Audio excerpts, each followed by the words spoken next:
안녕하십니까. HRSP 장례동 노무사입니다. 오늘은 미국 실리콘밸리에서 벤처 캐피털 파트너로 일하고 계시는 조성준 파트너님을 모시고 미국의 직장인들은 어떻게 그 로열티를 가지고 일하는지 그 방법론에 대해서 알아보는 시간을 갖도록 하겠습니다. 네, 안녕하세요. 안녕하세요. 네, 먼저 자기소개를 해주시기 바랍니다. 네, 안녕하세요. D20 캐피털의 조성준이라고 합니다. 저는 실리콘밸리에서 스타트업 투자 업무를 하고 있고요. 벤처 캐피털 일을 한 지는 5년, 6년 됐고 그 전에는 뉴욕에서 맥킨지 앤 컴퍼니 컨설팅 업무를 했고요. 네. 커리어 시작한 거는 한국에서 삼성전자 네. 반도체 상품 기획에서 시작했고 네. 그다음에 본사 비서실에서 2년 있다가 MBA 하고 컨설팅을 하게 됐어요. 유명한 데선 다 일하셨네요. 네, 지금 하시는 일은 뭐죠? 좋은 스타트업들 많이 발굴하고 만난 다음에 평가를 하고 투자하기로 하면 네. 10억에서 50억 정도 투자를 한 다음에 네. 스타트업이 클 때까지 이제 같이 파트너를 하는 거죠. 네. 사실은 미국의 실리콘밸리 하면은 굉장히 우수한 인재들이 많이 있잖아요. 근데 벤처에서 하면은 되게 리스크도 크고 사실 근로 조건도 좋지는 않을 텐데 그러면 그 직원들이 어떻게 로열티를 가지고 일할 수 있어요? 스타트업은 엔지니어들이 네. 가장 중요한데요. 아무것도 없는 상황에서 뭘 이제 그렇죠. 만들어야 되잖아요. 네. 네. 리스크도 크고 음. 일하는 시간도 보통 많아요. 네. 그러면 왜 구글에서 많은 연봉을 받는 엔지니어가 스타트업으로 가서 훨씬 작은 연봉을 일할까 하면 입사할 때 스톡 옵션을 많이 받게 돼요. 그 엔지니어들이 희망하는 거는 회사가 이제 상장을 하거나 네. 매각을 할 경우에 큰 엑시트를 하는 거죠. 네. 네. 그럼 스탁 옵션 하면은 어떤 메리트가 있어요? 창업 멤버는 뭐 네. 그 회사의 오너십이 많은 10% 그렇게 될 수도 있고 그리고 좀 더 이제 진행된 회사를 조인할 경우에는 0.1%, 0.01%도 되는데 네.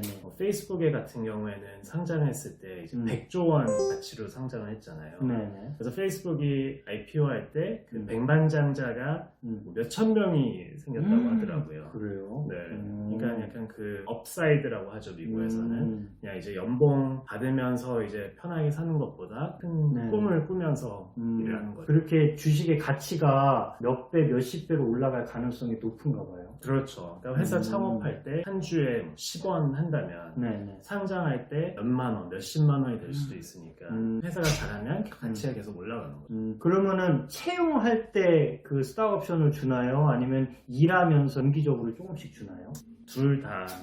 네, 그래요? 채용할 때 스탁 옵션이 가장 중요한 당근이 되는 거죠. 네. 네, 그러니까 그 스타트업들이 아무것도 없는 상황에서 좋은 인재를 끌어와야 되니까. 네. 그러면은 회사를 고를 때 자기가 입사하는 회사의 주식 가치가 확 높아질 수 있는 그런 걸 다 판단을 하고 입사를 하겠네요. 그럼요. 주커버그가 나가서 또 창업을 한다. 그러면 이제 좋은 엔지니어를 그 포텐셜을 보고. 그 회사의 기술을 보고 판단한 다음에 이제 입사를 하는 경우가 많이 있겠네요. 네. 그렇죠. 반대로 그 상장을 한다든지 주식의 가치가 올라가고 나면 그때 일괄적으로 퇴사를 하고 그러진 않나요? 그렇지는 않죠. 스톡 옵션에 베스팅이라는 조항이 들어가요. 네네. 베스팅이라는 것은 예를 들어 만주를 받게 되다. 네. 그러면 4년을 채워야지 만주를 다 받는 건데 네. 그렇다고 1년 후에 나갔다. 그러니까 4년 중에 1년 후에 나가면 4분의 1을 받게 돼요. 의무 고용 기간 같은 게 있는 그런 게 거네요. 있는 그래서 거죠. 자 그러면은 그 개념에 대해서는 알았는데 특별한 미국 기업 사례를 좀 들어줄 수 있을까요? 네, 저희가 투자한 회사의 경우에는 네. 그 코파운더가 네. 공동 창업가가 4명이 있어요. 네네. 각자 그 회사의 25%를 갖고 시작하는 거죠. 네네. 좋은 직원들을 고용을 해야 되니까 네. 일부 뭐 예를 들어 10%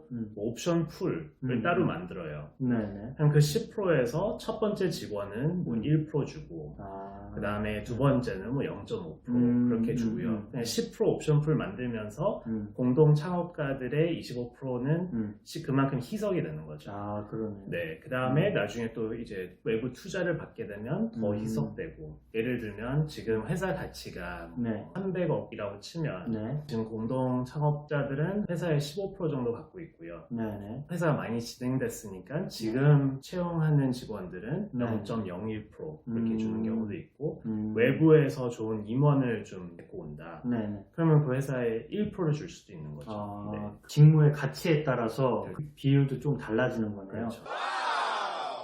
마지막으로 우리나라에도 벤처기업을 창업하는 경우가 있는데 그런 분들한테 해주고 싶은 말씀이 있을까요?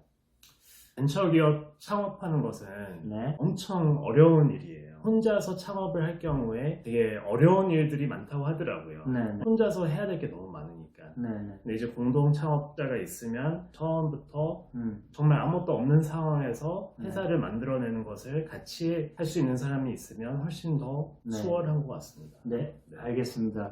지금까지 조성준 파트너님과 함께 직장인들이 벤처기업에서 로열티를 가지고 일할 수 있는 방법에 대해서 알아봤고요. 우리나라의 벤처기업을 창업하시는 분들도 참고하시면 좋을 것 같습니다. 지금까지 HR 레시피 장래성 노무사였습니다. 감사합니다.